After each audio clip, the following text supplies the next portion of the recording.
It's coming to my attention that I need to be the one to explain exactly how important MJF is to AEW. And I honestly have been sitting here for the past 15 minutes trying to figure out how I even start a video like this.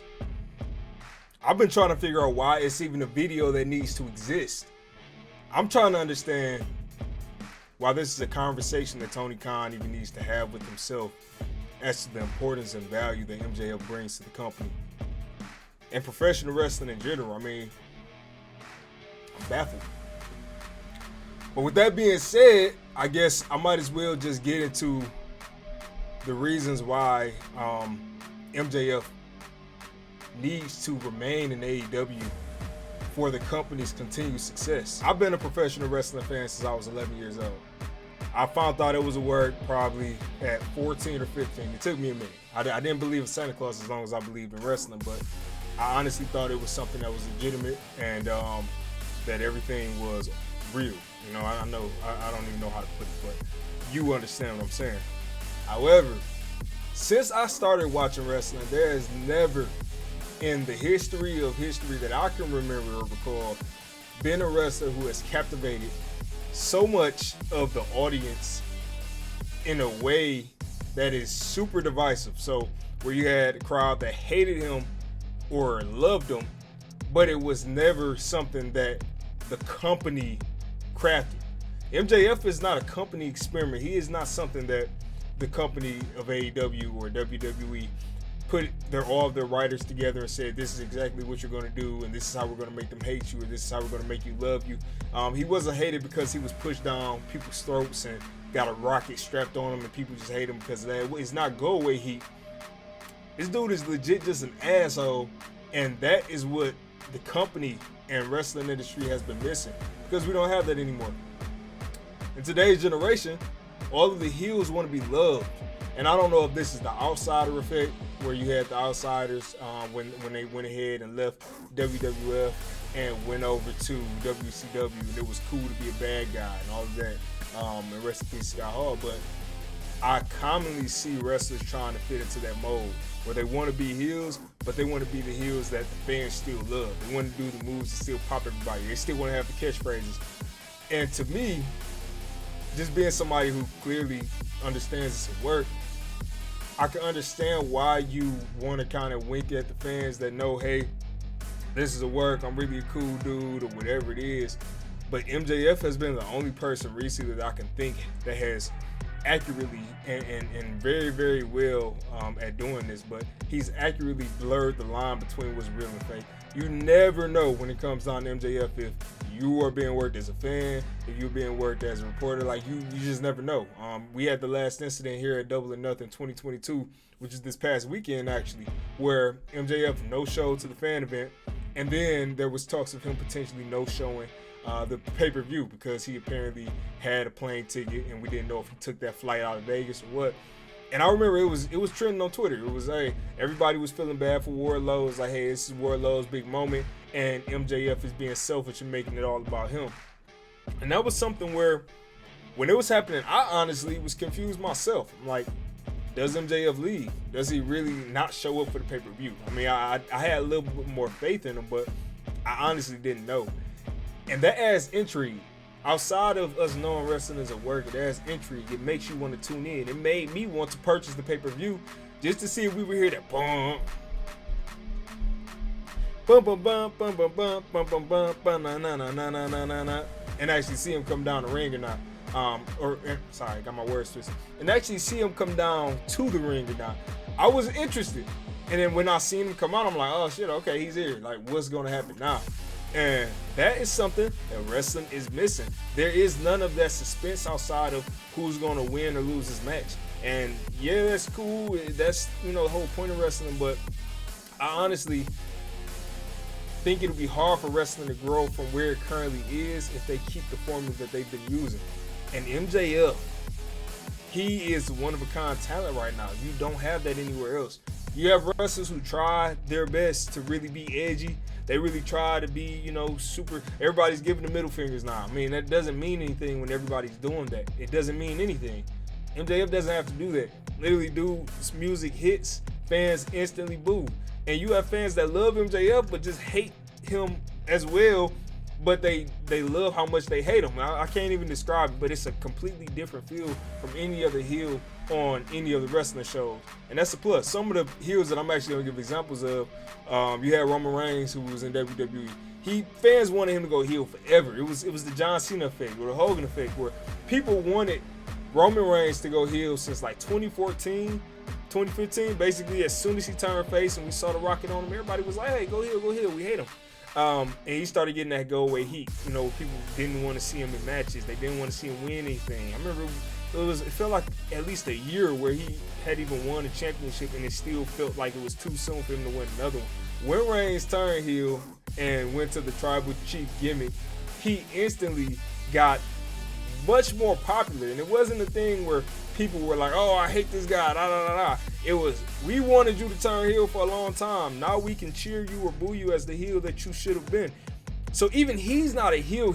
Like, his work is a heel for kids to watch, but people like me who watch it, it's nothing that's making me say, you know, I don't like this dude, I hate this dude, whatever it is.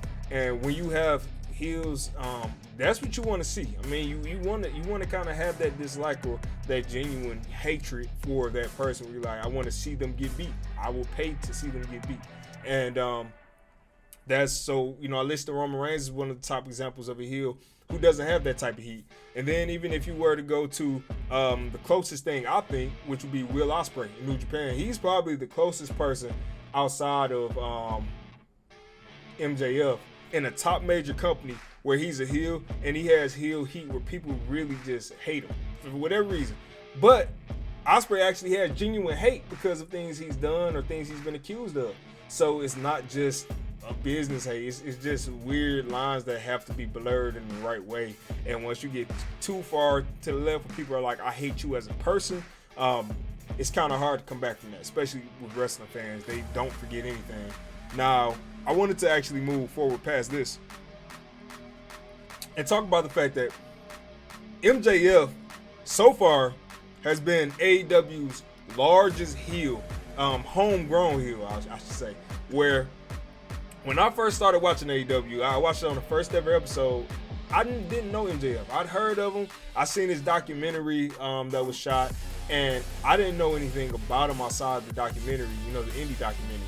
So as I started watching the show, he had star power. I mean, every time dude came out, I wanted to hear what he was going to say. I'm like, what is he going to say next? What is he going to do next? And AEW realized that. And when AEW realized that is when he really started going to the next level.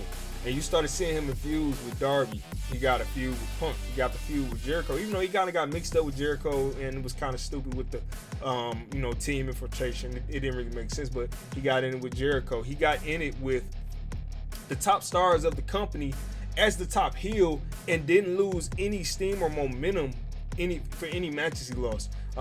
He won the Diamond Ring 3 times, and it makes sense. I mean, the dude has done everything that the top heel in the company should do, and nobody has come close. If you try to think about who the next closest heel in AEW would be, you might want to say Adam Cole. Adam Cole is not a heel in true heel nature in today's standards. He's not. MJF is a heel. If MJF and Adam Cole were going against each other, Adam Cole would get cheered. Adam Cole still gets cheered in every match he's in.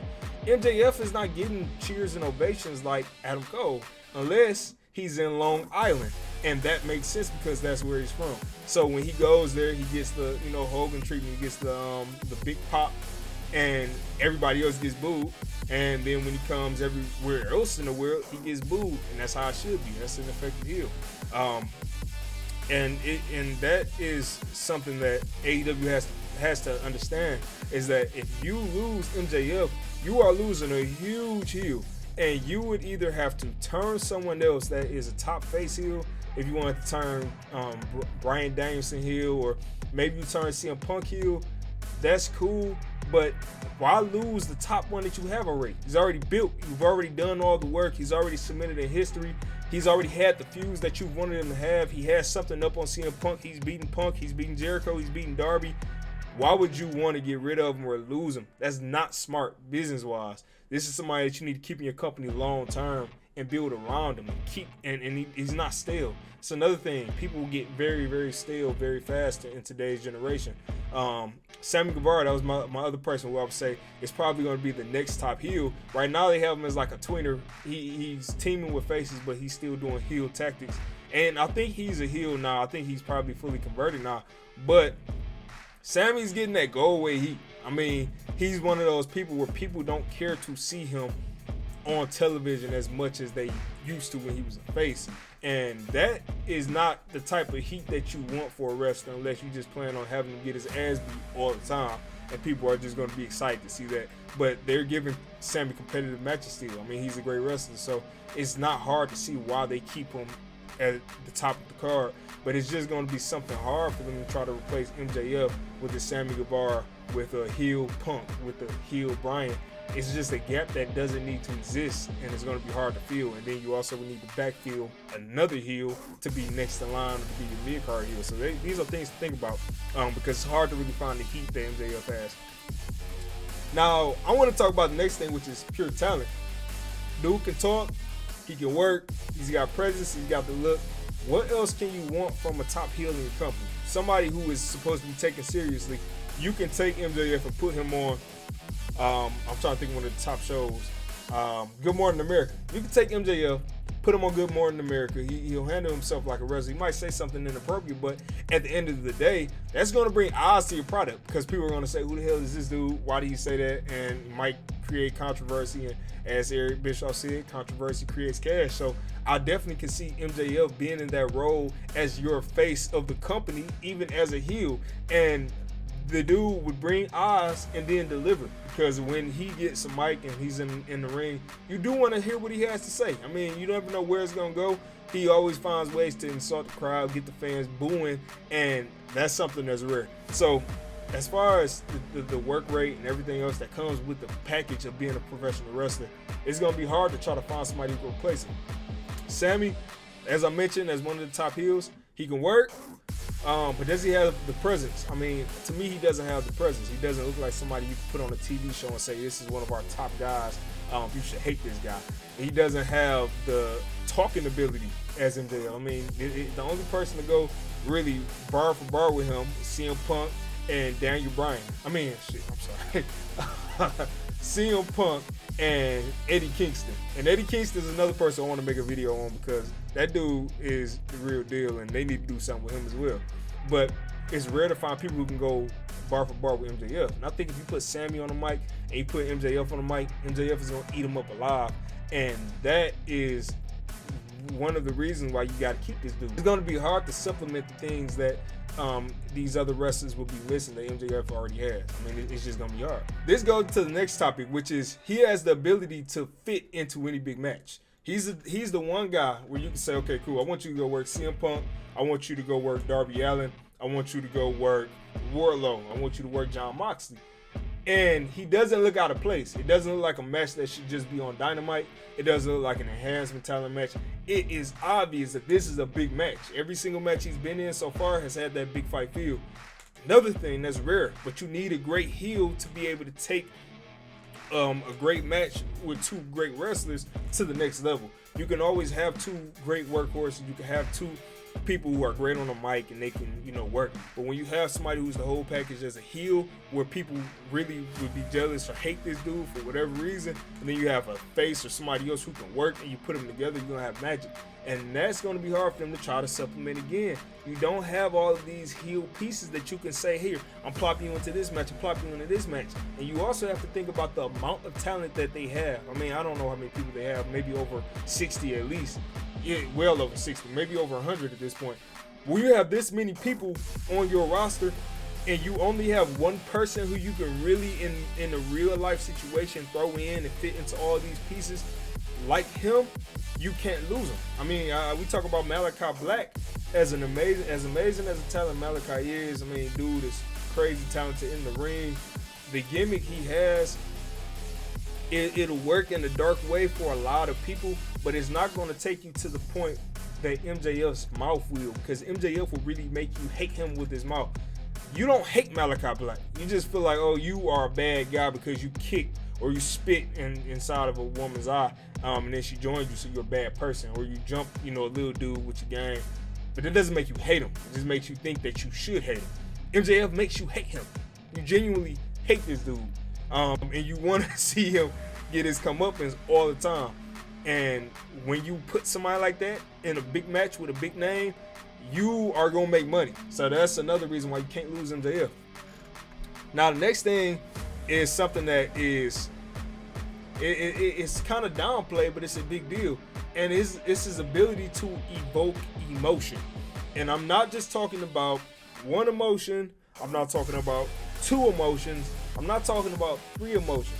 I'm talking about a wide range of emotions that you can feel in life.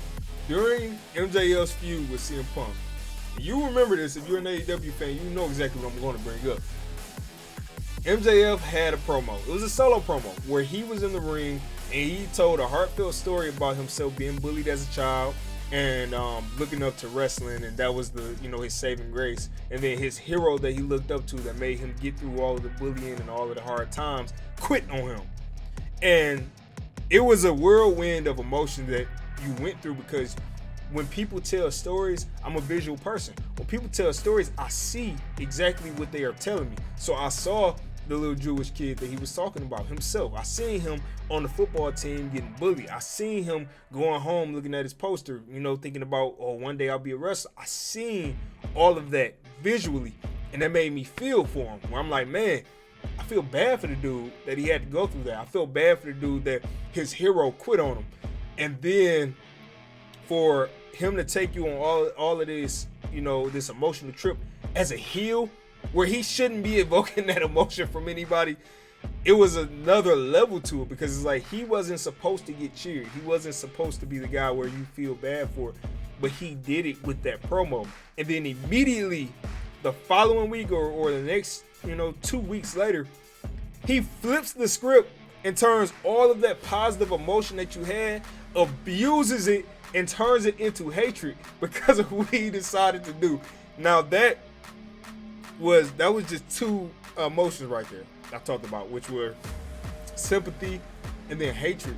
And those two emotions are two of the strongest emotions outside of happiness, where it can really affect decisions you make. It can affect how you treat people. It affects how you feel during the day. When you have sympathy for somebody and then you have hatred for somebody, it'll be the life and death decision for that person if you decided to kill somebody or save their life. So when you just think about the fact that he got those two emotions out of a whole bunch of people in those 2 week span of episodes, it really puts into perspective how talented the dude is. Now I talk about things like happy. He doesn't have to jump around, dance, and do all of this to make you happy.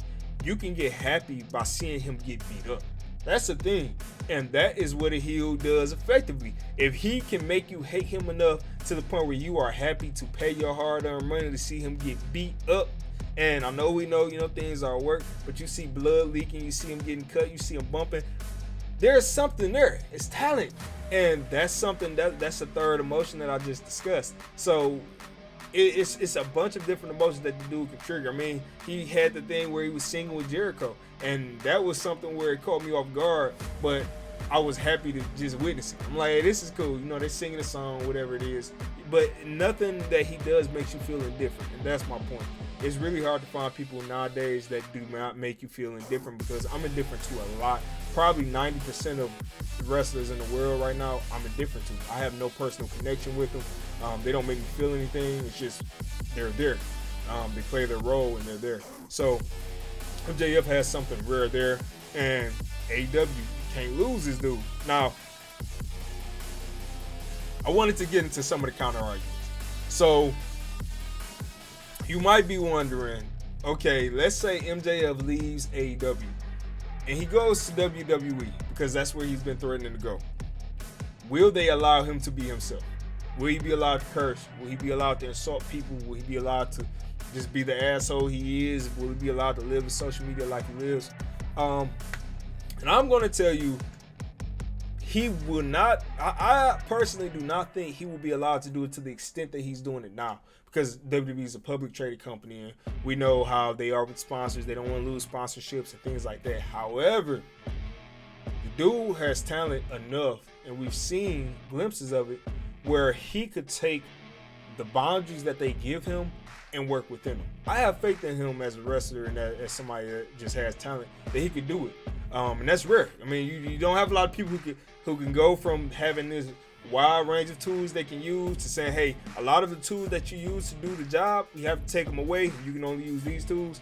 But I do think he can do it because we've seen him be versatile in different ways, whether it's comedy acts, whether it's serious moments, whether it's moments where he's really working hard to get sympathy for somebody. He can do it, and he doesn't have to curse. He doesn't have to call people names that are getting canceled today, because cancel culture is a thing. But I do think he could pull it off. So that's one answer to a counter argument. Another counter argument I seen on Twitter recently was that he's not the biggest star in AEW. Now this was an interesting one. People think that he's overrated and that he doesn't deserve the money that he's asking for. I'm not sure of all of the wrestlers that make more than MJF, but from things I've heard, and these are just names I'm throwing out there, so they might be inaccurate, but if you're paying people like Mark Henry, Malachi Black, Christian Cage, Adam Cole, if you're paying these guys more than MJF, you have to give them more money, because the MJF, to me, is more valuable than all four of them combined. You can lose all four of them and the company will still go. You lose MJF, you are going to be losing somebody that was going to be a cornerstone of the company. So if he's not making as much or more than each four of those guys, there's a problem there. And I'm not sure what the financial situation is, but I know he wants more money. And this is a guy where you bring out the bank for him. You give him whatever he's asking for. You lost Cody. Cody, to me, was a lot more dispensable than MJF. Even though Cody has more experience, Cody might have a bigger name right now. He has the Rose name, but MJF is going to be your future of the company. You build wrestling on the heels. You build wrestling based on the hatred for certain wrestlers that gets people to love other wrestlers. That's what gets people over his faces. You got a company full of faces, then they have to boo somebody, and you've seen it at Double or Nothing with Punk and Hangman, where fans were kind of torn. You had Hangman chants, you had Punk chants, but somebody had to play the heel in the match in order for the match to really mean anything. And that just goes to show you how important heels are in the wrestling industry. And this is why when you have a once-in-a-lifetime talent like MJF, who keeps kayfabe alive, who keeps you guessing, who knows his worth, you don't lose him. You don't lose him and then sign 15 other people that won't draw as much money as he will. They won't draw the eyes that he will. They won't give you the star power that he will. You don't lose him. That's a bad business move. So for people saying, he might not be the biggest star or whatever it is, he's not worth the money, you got to be honest with yourself and really think. As a business move, you have heels, you have faces. It's much harder right now to find an amazing, realistic, believable heel than it is a face. I mean, you can get a 12-year-old boy and throw him out there, he'd be a face. But as far as the heels, it's a lot harder to find. So when you get somebody like MJF, you don't lose him. Keep him. Tony, I'm trying to help you. Keep MJF. Do not lose him. We all thought MJF potentially was going to be the person to dethrone Hangman. Why did that not happen is the only thing I can think about. I know, storylines want them working out how they worked out.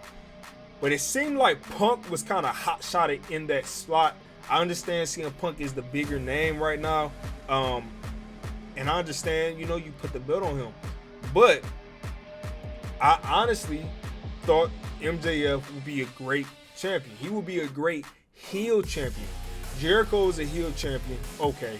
Kenny was a heel champion. Okay.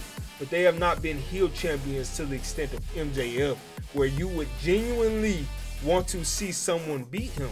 And that is the problem right now. And that was something that I think kind of hurt Hangman's reign a little bit, if you want to say that. Even though I enjoy Hangman's reign, I didn't think it was a big problem. But I did see a lot of people saying that the reign got kind of dull. And that is because Hangman's character, a lot of the excitement for his character, the cowboy shit and all of that spawned from the chase. We wanted to see him get the gold.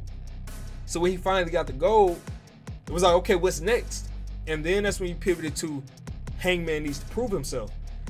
That, as a character development, is cool and all.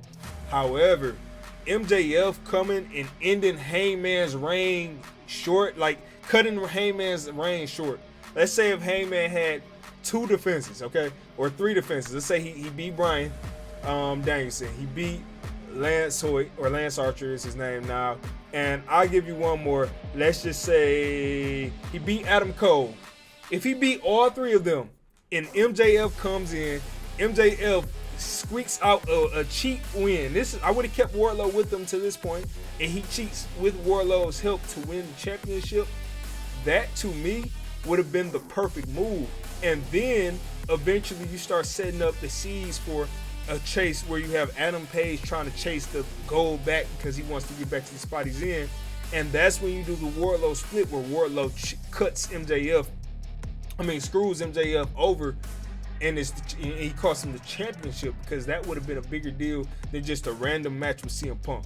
So to me, that would have made more sense as a story. I would have been much more interested in the AEW championship picture had MJF come and cut Adam Page's reign short. You put Adam Page back on the chase. You got history because MJF has lost to CM Punk, if that's what you want to do as a story. MJF has fresh feuds that he can get into, and now he's the champion. So now one of your pillars has finally won the championship.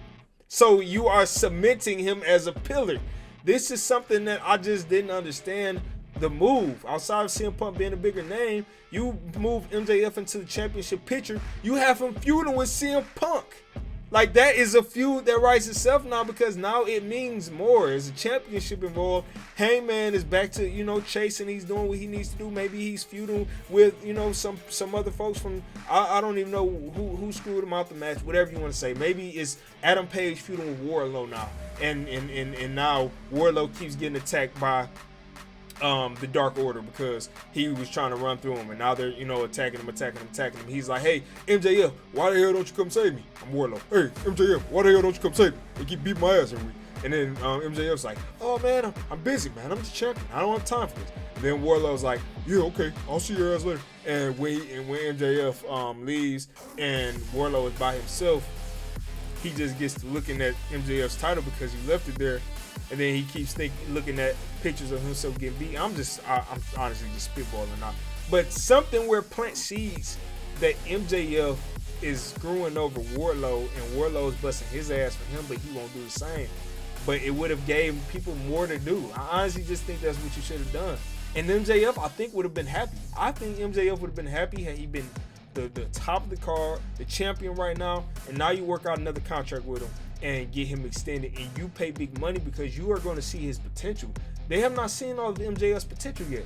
We've only seen snippets of it. You get this dude to go, you give him the most TV time, and let him just be on all the shows around the world, getting heat, bringing eyes to the product. He is going to do it in a way that you didn't expect, because people don't really care for good guys anymore. We care for wholesome stories. We don't care for good guy wrestlers. I mean, who are you really thinking like, oh, this is a good guy wrestler? Even CM Punk. I'm glad he came back. It's awesome he came back. But that is not what him being a good guy is not what draws you to him. Him being the asshole who left wrestling and stood up for himself and didn't give a damn about the company is what made people love CM Punk. That's what it was. It wasn't CM Punk because I'm giving everybody ice cream bars. That's not what it was. So those odds that he brought in by making that statement was like, oh shit, he went against his boss. That's the type of stuff that you are supposed to let MJF do with the championship belt. Just let him go wild, let him have fun. But yeah, I'm gonna cut it short. But I gave my reasons why MJF is a person that you can't lose, Tony Khan. I'm telling you, as an AEW fan, if you lose MJF, that's somebody that I tuned in to watch. And I'm not sure how many other people feel this way, but I'm sure there are a lot of other people who feel this way. You should not get rid of MJF. If you got to give him more than CM Punk and more than Bryan Danielson, you do it. Because this is the guy that's going to carry you into the future. Now, that's it. I'll see y'all next time. This is Shaka. And I got to find a YouTube name for me doing this. This wrestling stuff. This is my first time. But, yeah, this is Shaka Plays. And I'll see y'all in the next one. Peace.